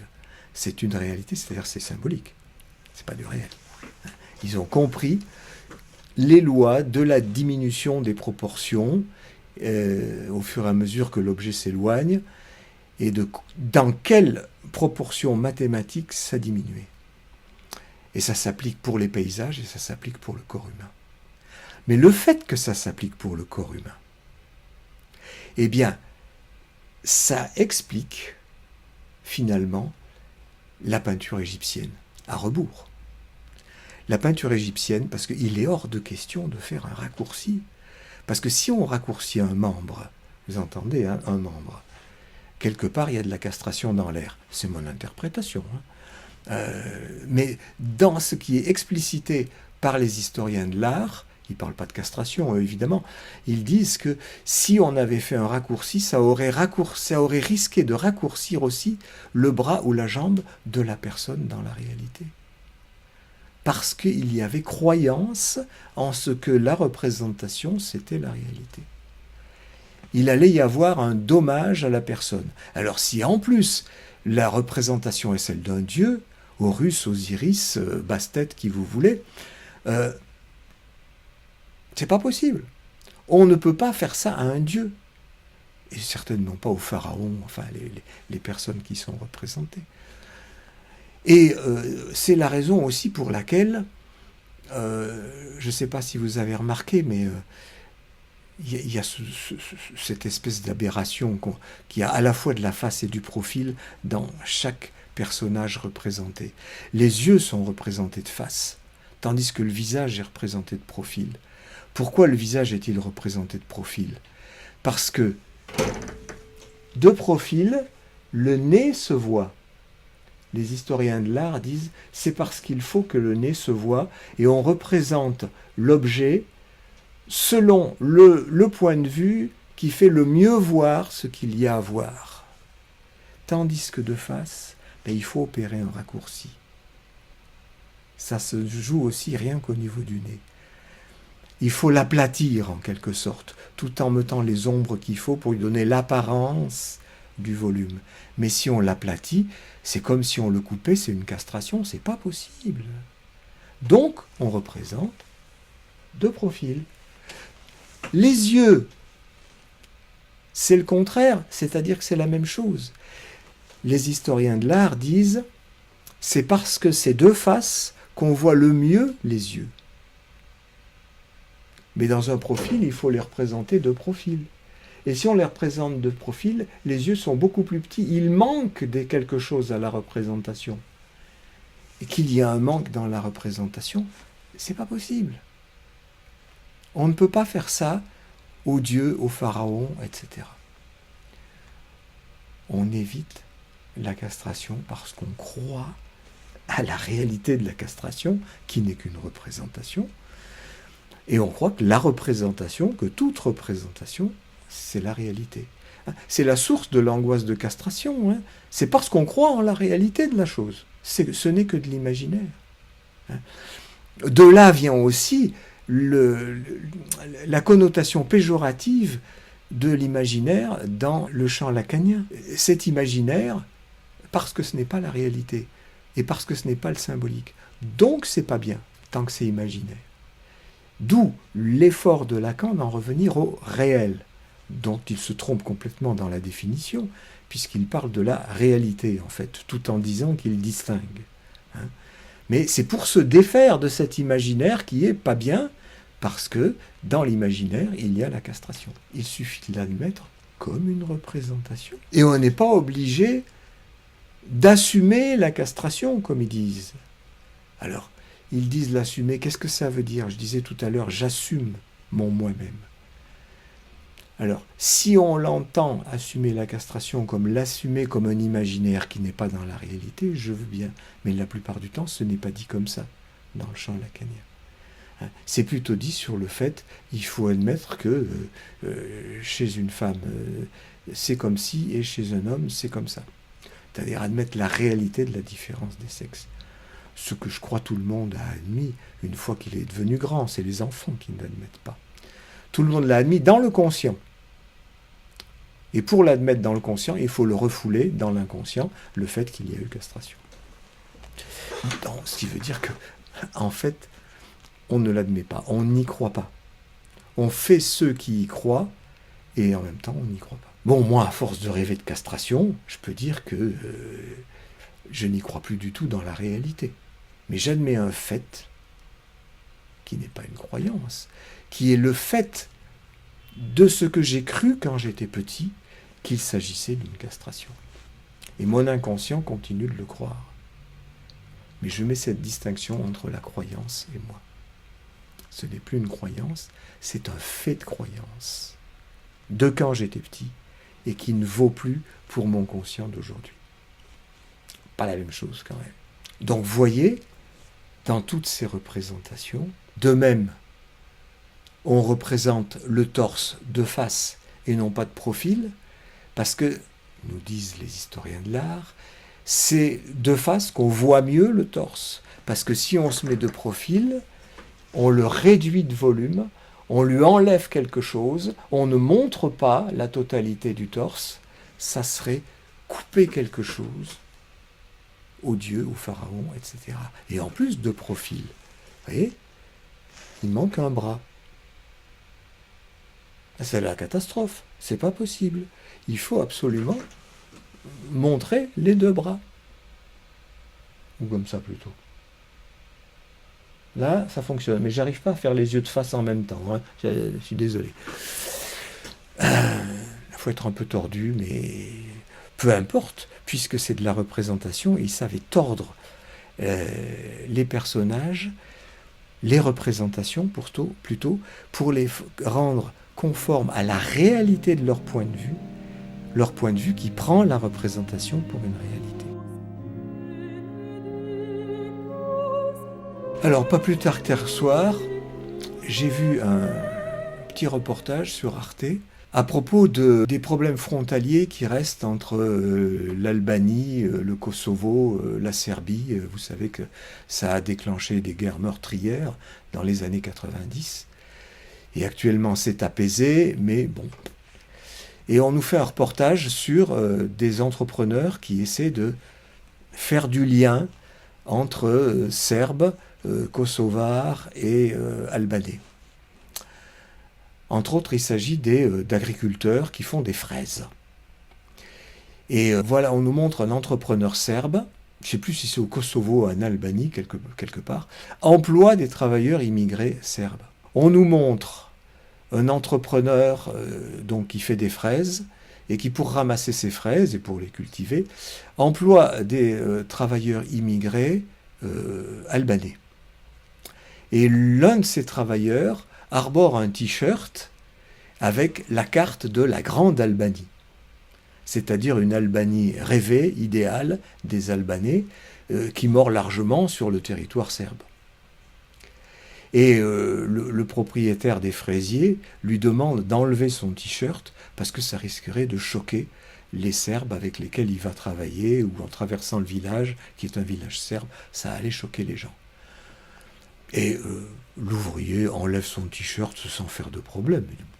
C'est pas grave, c'est que mon t-shirt. Et très bien, vous voyez, le gars, qui est pourtant pas très cultivé, c'est un ouvrier agricole, il sait faire la distinction entre la réalité et la représentation. Le reportage d'Arte continue, et cette fois, on franchit la frontière, mais avec le même ouvrier, et cette fois, il va bosser chez un autre entrepreneur, toujours serbe, qui voit l'image de la Grande Serbie sur son t-shirt, et les reporters d'Arte sont étonnés, ils lui disent « Mais vous lui faites pas enlever son t-shirt ?» Et l'autre, il répond bah, « Non, qu'est-ce que ça peut foutre? C'est un bout de tissu. C'est pas la Grande Albanie, c'est une représentation, quoi. » Bon, il ne le dit pas comme ça c'est moi qui le rajoute. Mais vous voyez comme on peut traiter les représentations d'une manière tout à fait différente. Et ça a un côté tout à fait apaisant. Ça va du côté de la paix, ce truc-là. Hein, de se rendre compte que les représentations, chacun peut arborer la sienne. Après tout, la croix, le croissant, le marteau et la faucille, la Grande Albanie, la Bretagne libre, qu'est-ce qu'on s'en fout? Enfin, moi je m'en fous. C'est des représentations. Ça représente des choses qui sont importantes pour certaines personnes. Ça peut se respecter, puisque c'est des choses importantes pour certaines personnes. En tant que représentation, et en tant que c'est la représentation que je me fais de la représentation des autres que je respecte. Je ne confonds pas avec une réalité. Ou alors j'admets que c'est la réalité de la représentation. C'est une réalité aussi, puisqu'on ne peut pas parler de la réalité autrement qu'en passant par des représentations. Donc la réalité est faite de représentations. Admettons-le, ce qui ne veut pas dire qu'il faut construire les immeubles n'importe comment, sous prétexte que les plans c'est la représentation et pas la réalité, et donc on peut faire n'importe quoi. On ne peut pas. Hein, il y a bien un moment où la représentation doit rejoindre la réalité, hein, quand on construit des choses. Mais quand il s'agit d'idées, là aussi il faut bien faire le distinguo. Hein. Heureusement que les bâtisseurs d'églises, ils croyaient en Dieu. C'est la foi qui les animait. Heureusement qu'ils avaient fait quelques calculs pour inventer la voûte, et ça c'est pas évident. Hein. Moi je suis tombé des nues quand j'ai visité Angkor, quand j'ai vu que les temples, effectivement, étaient faits de pierres massives, accumulées les unes derrière les autres, comme ça, jusqu'à faire une espèce de triangle, parce qu'ils ne connaissaient pas la voûte, ce qui donne cet aspect massif à leur bâtiment. Et l'aspect élancé qui permettait de faire des fenêtres, qui permettait de faire rentrer encore beaucoup plus la lumière, a été compris grâce au fait qu'on est passé de la voûte à l'arc brisé, qui permet de réunir sur 4 colonnes et non 2, grâce au croisement de 2 arcs brisés, qui permettaient de donner cet aspect élancé à la fois aux colonnes et à tout l'édifice. Un aspect plus léger qui permet de laisser rentrer la lumière. Ça, c'est parce que les calculs correspondent à une réalité. La représentation correspond à une réalité. Quoi qu'il en soit, de la foi qui animait les gens pour fabriquer ces représentations de la foi que sont les églises. Alors, puisqu'on parle de la foi, voilà un truc dans la représentation aussi que j'ai trouvé assez intéressant, toujours dans l'histoire de l'art de Ernst Gombrich, c'est que à partir du moment où, je résume un petit peu, les Grecs sont arrivés au summum de ce qu'on peut trouver comme représentation de la réalité comme conforme à la réalité, avec néanmoins une idéalisation du corps. Hein. On n'a que des beaux éphèbes et de magnifiques jeunes femmes. Et puis, quand les chrétiens ont cassé les statues lors de la prise de Rome, et c'était pareil dans tout l'Occident, et que les barbares, les Vandales, les Ostrogoths, les Visigoths ont envahi aussi ce qui restait de l'Empire romain, il y a eu destruction d'une foule de choses et un chaos qui s'en est suivi avec une perte d'un certain nombre de techniques, oui, et d'un certain nombre de savoir-faire au niveau de l'art. Et on a arrivé à des choses qui ressemblent à des dessins d'enfants dans tout le haut Moyen-Âge, que Gombrich prend pour quelque chose de formidable aussi, parce que ça dit autre chose. Pourquoi pas? Moi, je trouve qu'effectivement, il y a eu une régression, qu'il admet, hein, c'est lui, le mot dessin d'enfant est de lui aussi, mais il admet que c'est parce que les gens avaient le souci de représenter autre chose que la réalité. Ce n'était plus l'idéal grec. Et même dans la toile qui représente la victoire de Guillaume le Conquérant sur les Anglais, ou les Saxons, enfin, c'est les gens qui occupaient l'Angleterre à cette époque, c'est à la gloire de Guillaume le Conquérant, c'est cette gloire qu'il s'agit de représenter, pas forcément la réalité. Ou autrement, c'est la gloire du Christ qu'il s'agit de représenter, et donc pas du tout la réalité. Et j'ai trouvé formidable cette représentation que souligne Ernst Gombrich, entre cette représentation de scribe qui vient du haut Moyen-Âge, où il y a une tentative de retrouver quelque chose de la réalité, mais qui est perdu quand même rapport à ce que faisaient les Grecs et les Romains. Et puis, quelque temps plus tard, cette autre représentation d'un scribe, où, au-delà justement d'une représentation de la réalité, il y a une représentation du sentiment, c'est-à-dire de la foi.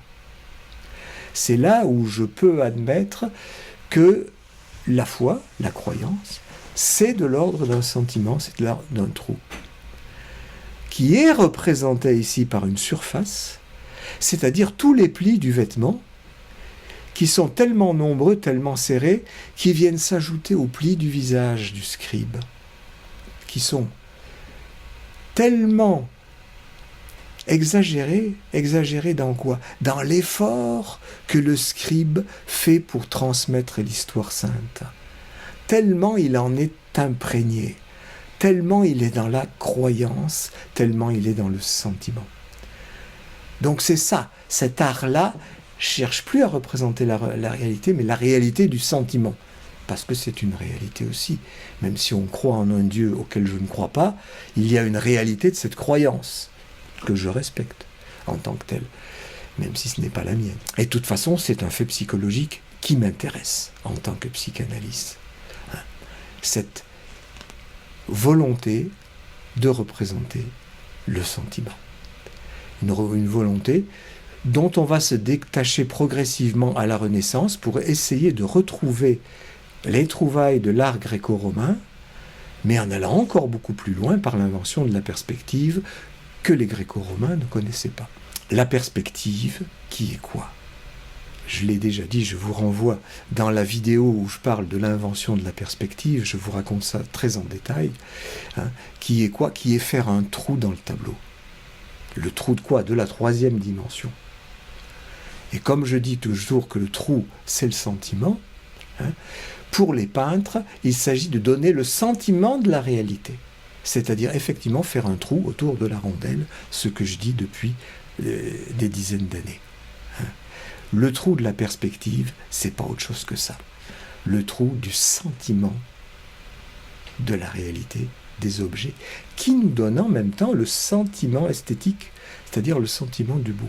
Ça pouvait être le sentiment de la foi pour la peinture dont je vous parlais tout à l'heure, le scribe, mais ça peut être le sentiment de tout à fait autre chose, le sentiment de la beauté d'une femme, le sentiment de la beauté du Christ, le sentiment de toute esthétique, quelle qu'elle soit, la beauté d'une fleur, la beauté d'un bâtiment, et c'est ce qui a amené aussi l'impressionnisme, au sens où la photographie ayant détrôné le souci de réalité des peintres, auquel les peintres du XIXe siècle avaient donné une qualité absolument magnifique, la photographie fait tomber ça de son piédestal, et les impressionnistes arrivent à ce moment-là pour donner le sentiment aussi. Quoi? Le sentiment de la sensation.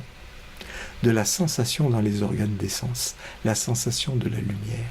Et les surréalistes arriveront dans la foulée pour donner le sentiment de l'inconscient.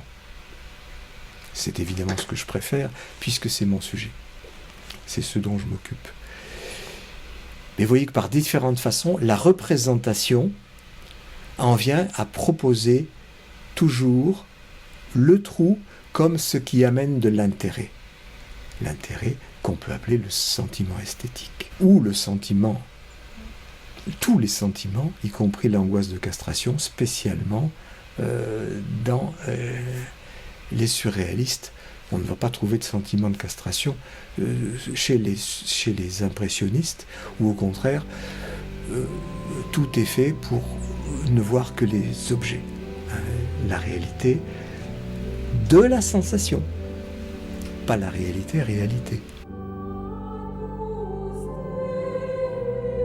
Je vais terminer sur deux exemples de ma pratique de psychanalyste, qui qui est mouvante et qui bouge depuis des années. J'essaie de m'améliorer, de mieux comprendre ce que je fais, de mieux comprendre ce qui se passe en moi quand je fais l'analyste. Les exemples, j'y viens tout de suite. Ça vous permettra de saisir quelque chose de tout ce que je venais de dire là, en quoi ça m'est utile quelque part. C'est un monsieur qui me dit que tout d'un coup, il a cette vision, je ne sais pas si c'est une vision éveillée ou un rêve, je ne me rappelle plus, où il avance et tout d'un coup, il doit tourner sur sa droite. Vous voyez, on retrouve le L dont j'ai parlé tout à l'heure, le changement de sens. Et je dis, mais pourquoi ce sentiment qu'il faut tourner à droite? Il me dit, parce que tout droit, c'est pas possible. Il y a un mur. Et on retrouve mon rêve, vous voyez, avec l'impossibilité d'aller là où je veux aller.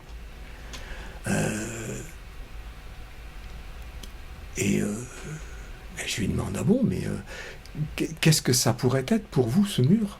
Qu'est-ce qui vous empêche d'avancer tout droit? Et tout de suite, il me répond, l'inceste. C'est interdit. Ah bon, je dis, ok, mais vous êtes sûr de ça? C'est vraiment ce qui vous vient? Il me dit, oui, mais enfin bon, c'est peut-être que je l'ai lu. Effectivement, c'est un type qui a lu beaucoup, Freud, Lacan, tout ça. Et qui a vu mes vidéos aussi. Alors je lui dis, écoutez, essayez d'analyser un peu en quoi cette figure de l'inceste vous est venue spontanément pour interpréter ce mur, et en quoi c'est juste un plaquage de savoir, parce que vous avez appris ça de ce qui se passe en psychanalyse. Ah, il me dit, oui, ben je vais y réfléchir. Et effectivement, c'est pas la question qui se résout comme ça en un clin d'œil.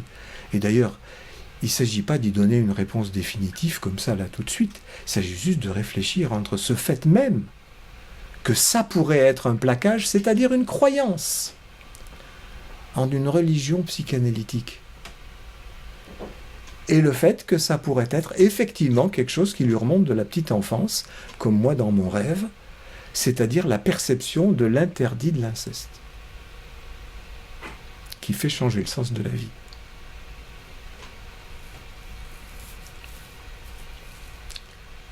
Vous voyez comme je procède. Le problème n'est pas de trouver la bonne interprétation, c'est d'amener la personne à se servir de cet outil, l'analyse, pour qu'elle analyse elle-même. Je dirais d'une manière scientifique, parce que c'est une méthode scientifique.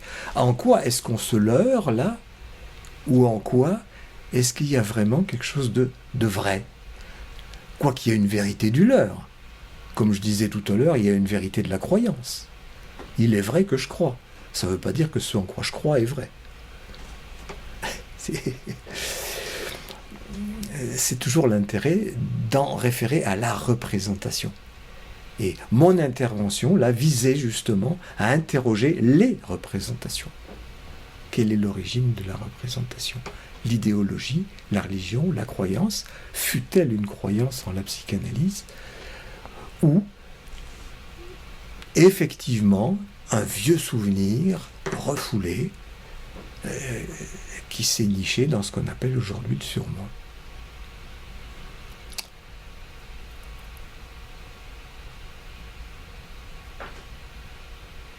Donc, je ne suis pas un maître, mais ayant moi-même une démarche que je n'hésite pas à qualifier de scientifique, j'emmène l'analysant sur le même type de démarche scientifique où il est son propre maître, où il doit choisir le type de représentation qu'il assume, en quoi il s'y reconnaît, et non pas moi ce que je reconnais en lui. Je fais un entraînement quant à la méthode. J'avais annoncé 2 exemples de ma pratique, mais vous voyez, je ne me souviens plus du deuxième. Bon, bah tant pis, c'était du même ordre. C'était noué d'une autre façon. Comme je vous ai montré au début qu'il y a des rêves qui présentent les choses de différentes façons, et plus on voit les choses plusieurs points de vue différents, mieux on les comprend, à mon avis. Et là, c'est pour ça que j'aurais aimé vous donner un deuxième exemple, mais ça m'échappe.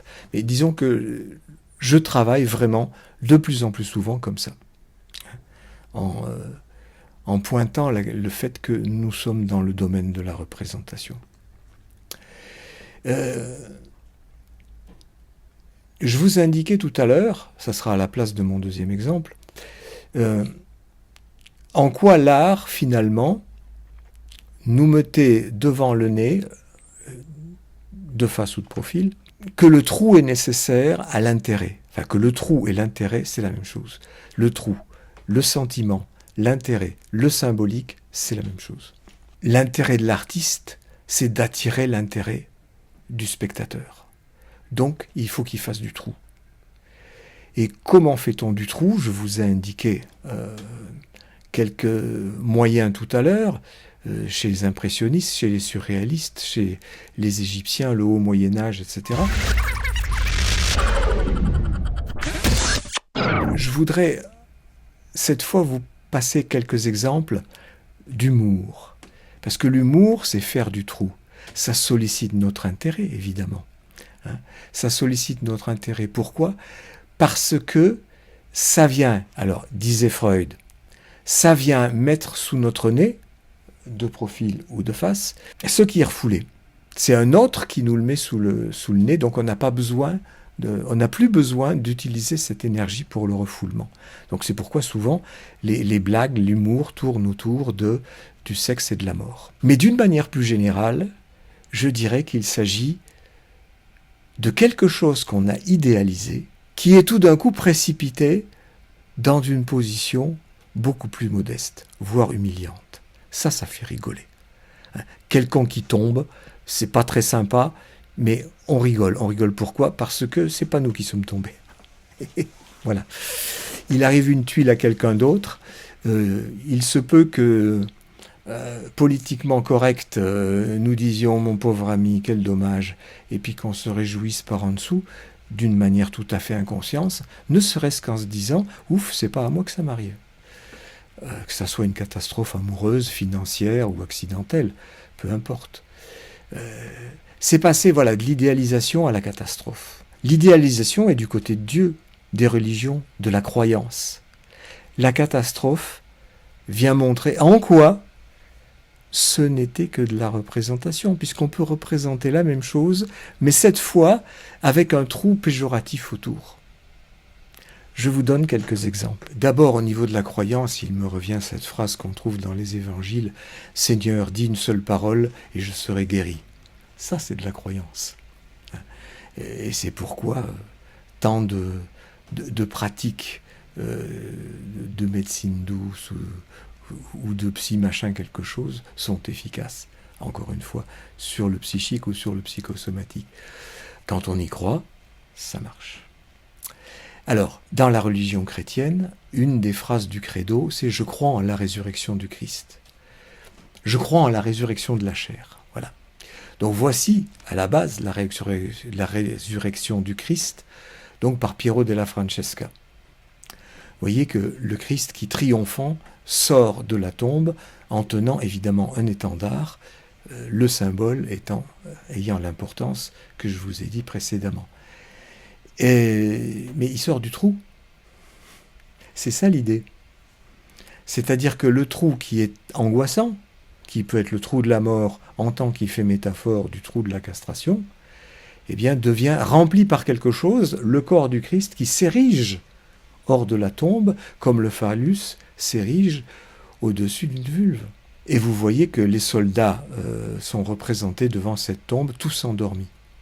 Donc ce que je peux très bien entendre, moi je le vois comme ça en tout cas, comme le fait qu'ils rêvent. Et moi aussi je rêve de gens qui sont morts et je les vois vivants. Ce qui a donné l'idée, à mon avis, l'idée de résurrection à ceux qui ont inventé les religions, ou l'idée de vie éternelle. Parce que les gens qui nous sont chers, quand ils sont morts, on continue d'en rêver toute notre vie. Je rêve encore de mes parents, de mes frères.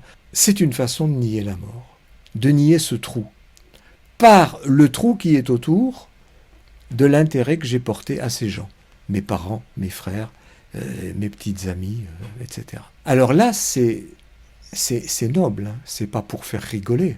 C'est une façon dont Piero della Francesca, en tant qu'artiste, nous fait percevoir le trou, avec le trou de la perspective dont il a été l'un des pionniers et que vous voyez bien se profiler dans cette toile. Mais voilà la contrepartie, qui est évidemment un montage fait de nos jours, mais où on voit la naissance comme la sortie d'un autre trou. C'est le bouclage de la boucle entre l'être et le néant dont je vous parlais tout à l'heure. Mais ce qui est très noble, qui est de l'ordre de la croyance et de la religion, la naissance du Christ, revient à quelque chose de trivial, la reçue d'un colis Amazon. Moi, ça m'a fait hurler de rire. Je sais pour vous, mais voilà.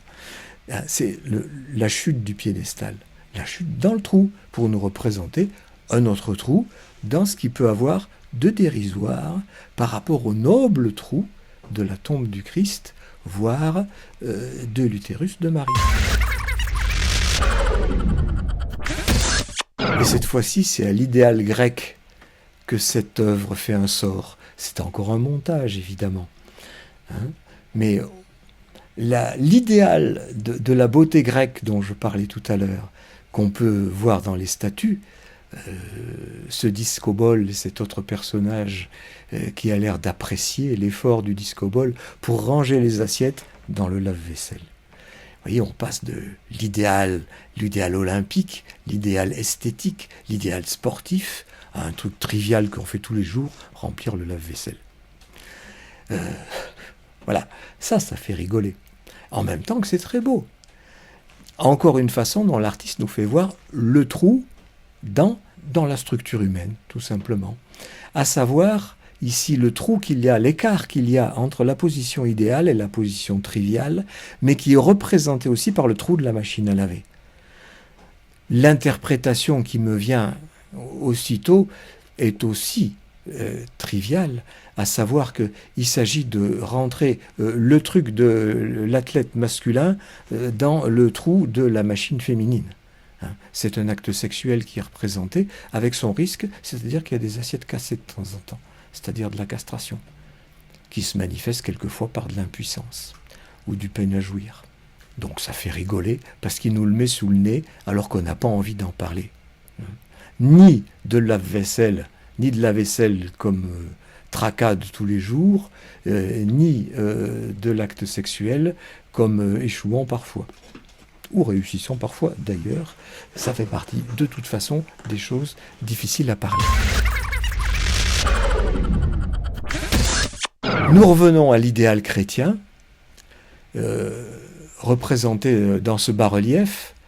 Alors là, c'est pas un montage, c'est une photo simplement. Voilà, il a suffi que quelqu'un ait eu l'idée de tendre un paquet de cigarettes à ce personnage saint, qui certainement dans le bas-relief d'origine est montré en train de bénir la foule, mais là ça devient non merci je ne fume pas. Vous voyez, ça passe pareil de la croyance en la bénédiction, en juste un refus trivial qui est très commun de nos jours de la part des gens qui arrêtent de fumer. Ah ben, moi aussi, ça m'a fait hurler de rire, je ne sais pas vous, mais... Toujours pour rester dans le registre de la religion, voilà une autre photographie qui évidemment montre le palais des papes à Rome, avec devant ces 4 religieux qui passent. Si on a eu 20 ans dans les années 70, comme moi, ça fait immanquablement parler à la couverture du disque Abbey Road des Beatles. Et donc, le religieux, le pape, l'idéal de l'Église, l'idéal des moines, le voilà renvoyé à la trivialité de la pop musique des années 70. Changeons de registre, passons à la psychiatrie. Il y a des gens qui croient à la psychiatrie, d'autres qui croient en la psychanalyse, et d'autres qui croient qu'on peut combiner les deux. Voilà par exemple cette publicité pour le Lexomil, dont on voit bien qu'elle est contrefaite. C'est pour faire comprendre en quoi la chimie est un remède facile, mais surtout un remède normalisant. Ça nous fait voir ce qu'on ne veut pas voir quand c'est présenté de manière sérieuse par l'idéal de la médecine, dans sa version psychiatrique, et là dans sa version ironique, disons. Autre façon de présenter de l'ironie et de présenter la façon dont fonctionne le placebo, voilà, l'antidépresseur, il marche mieux si on le prend sur un hamac dans les Antilles. La légende dit avec un verre d'eau, moi je dirais plutôt avec un cocktail, avec une petite tranche de citron et un petit parasol dans un hamac aux Antilles. Là, j'aime bien. Ouais. Vous avez d'un côté du comptoir tout l'idéal de la pharmacie scientifique et de l'autre la dérision. Donc c'est une croyance d'un côté et le fait de se moquer de cette croyance de l'autre. Alors si c'est se moquer pour de la méchanceté, ça ne va évidemment pas. Mais si c'est se moquer juste pour rigoler, ben moi je suis preneur. Alors on peut être amoureux du pop art, voire de l'art moderne, et voilà une œuvre d'Andy Warhol. Je vous redonne quelques autres œuvres d'Andy Warhol sérieuses, celles-là, pour vous faire comprendre en quoi la trivialité des endives vient en foutre un coup à la prétention de l'art moderne à être sur le socle d'un idéal. On revient simplement à l'idéal de l'esthétique, voire l'idéal religieux de l'extase. C'est peut-être l'extase de Sainte Thérèse qui est représentée là. Je ne sais pas quel est le tableau d'origine, mais c'est un montage, et évidemment, ça devient la lutte contre la canicule. Moquons-nous aussi de la philosophie. Vous voyez, la grande question de la philosophie, qui suis-je, pourquoi je suis là, pourquoi y a-t-il quelque chose, pourquoi plutôt que rien, devient la trivialité du comment se repérer dans un bâtiment où on est un peu perdu. Alors ça, c'est juste pour rigoler en passant. Mais c'est le même ordre d'idées. L'humour vient du fait que on passe d'une croyance, la croyance en la rédemption, au péché, en tout ce que la religion peut enseigner, et ça devient la trivialité de l'instrument qui permet de porter des gros colis, dans la mesure où c'est le même nom que celui du prince des enfers. Voilà, si on est un fanatique de littérature classique, et puisque j'ai parlé de Don Quichotte, la noblesse de Don Quichotte se retrouve ici dans la trivialité de nos jours, du fait qu'il demande son chemin à quelqu'un qui est en bagnole, au milieu du désert. Mais le roman de Don Quichotte lui-même, qui date du tout début du XVIIe siècle, le fait qu'il nous fait rire, ce roman, c'est parce que la noblesse de la chevalerie est déjà trivialisée par Don Quichotte.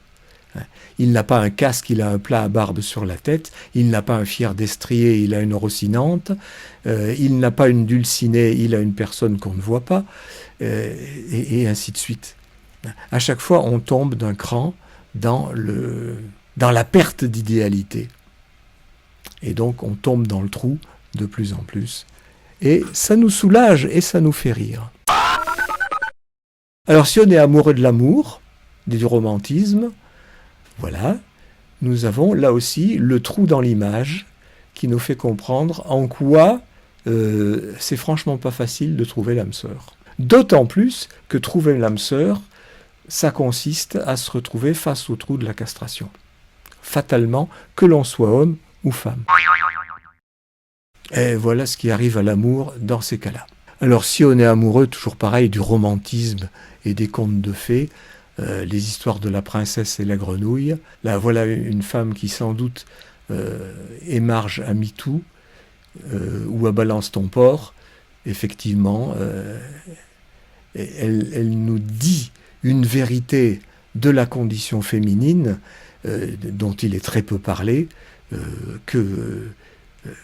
qui est révélé depuis quelque temps grâce justement à des mouvements comme MeToo ou Balance ton porc, et où on apprend le poids que supportent les femmes par rapport à la drague généralisée, aux violeurs, au harcèlement, etc.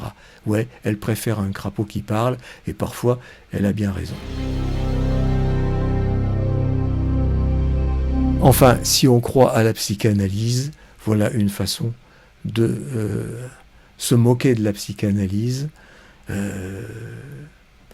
Rassurez-vous, vous n'êtes pas le seul, c'est-à-dire que si vous êtes schizophrène, eh bien moi aussi. Le psychanalyste est aussi fou que son psychanalysé. Là, c'est une autre façon de se foutre de la psychanalyse. J'ai peur d'une surprise si je fouille un peu trop profond en moi. Voilà une photo remarquable de composition qui nous fait voir la castration comme un effet du narcissisme.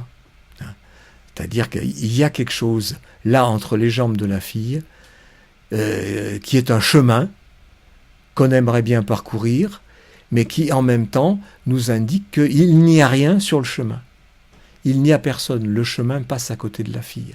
Il y a un vide qui est là représenté par une image en miroir. Parce que dans le miroir, il n'y a personne et il n'y a pas le phallus non plus. Et si on est amoureux du cinéma, et si on le porte sur un piédestal, avec les films d'Eisenstein, de Tarkovsky et tous les grands du cinéma à ses débuts, voilà le concombre masqué qui nous fait une allusion au cuirassé Potemkin, mais dans une version tout à fait comique où la poussette qui dévale les escaliers est devenue un taxi qui rentre sur Levallois. Enfin, le trou, là, est bien représenté ici par le fait que le cadre de toute œuvre d'art inscrit un trou dans le mur, et c'est encore mieux si la peinture représente elle-même un trou au fond duquel il y a un autre trou. Là, il y a une très belle perspective qui nous indique en quoi il n'y aurait pas d'art s'il n'y avait pas de trou, qu'il soit représenté ou qu'il soit autour du cadre. Et quelque chose qui est dans le cadre peut venir couler dans la tasse, une saveur, un bonheur, le bonheur du café le matin, qui renvoie au bonheur de l'esthétique, mais qui est là trivialisé par le fait du mec qui se lève, qui est en robe de chambre, qui va boire son café, mais un café issu de l'émotion artistique. Enfin, si on pense que la peur de la mort, c'est le fin du fin, et non pas la peur de la castration, voilà le chat qui se fout de la gueule de la peur de mourir, en l'indiquant comme tel. Hein. Il n'y a pas d'intérêt de mourir, ça c'est le propos de quelqu'un qui a peur de la mort, et qui préfère imaginer qu'il y a une vie après la vie. Voilà, je vais en rester là-dessus. Sur tous ces trous, je ne dis pas que je n'y reviendrai pas dans une autre vidéo, parce que j'en ai pas fini avec les exemples dans l'art de toutes ces choses qui nous rappellent que l'idéal est une croyance et que cette croyance peut présenter quelques nocivités quand même, quand on la prend pour une réalité. La faire tomber de son piédestal, c'est la prendre pour ce qu'elle est, c'est-à-dire une représentation qui donne son pendant négatif à la représentation idéale qui était le pendant positif de la représentation. Tout cela n'est que représentation.